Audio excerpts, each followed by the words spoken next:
there ever a particular case that you think about that broke your heart? You're going to try to make me cry again, Stephen. This feels unfair.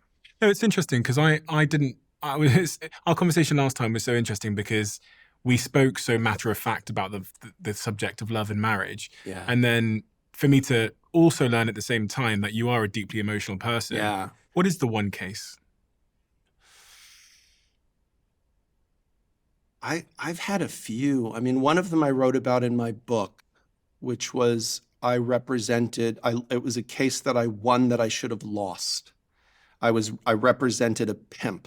That's what he did for a living. And he owned a variety of illegal businesses. He's in prison for a long, long time now.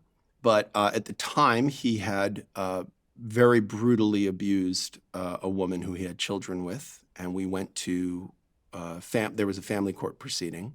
And the lawyer on the other side of the case, the lawyer who represented his co-parent, his victim, if you will, was very inexperienced. She was an assigned lawyer. So I was privately paid, as I am, and she was assigned by the state. So she was getting, I think at the time, $25 an hour, something like that, versus my $750 an hour. And she was quite new as a lawyer. She was right out of school. She wasn't quite sure, of what to do and how to do it. And I was fairly experienced.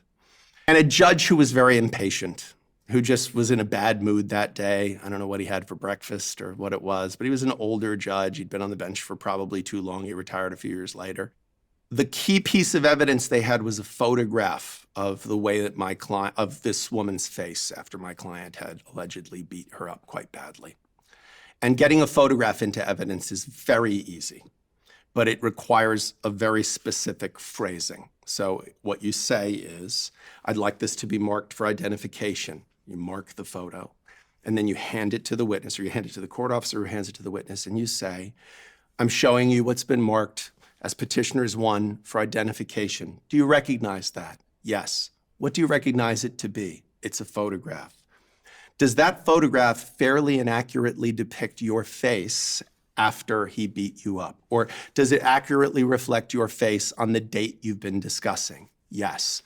Your Honor, I'd like it put into evidence. That's it. It's easy. Does it fairly and accurately depict? For whatever reason, most likely lack of experience, opposing counsel, I guess, didn't know how to get a photograph into evidence.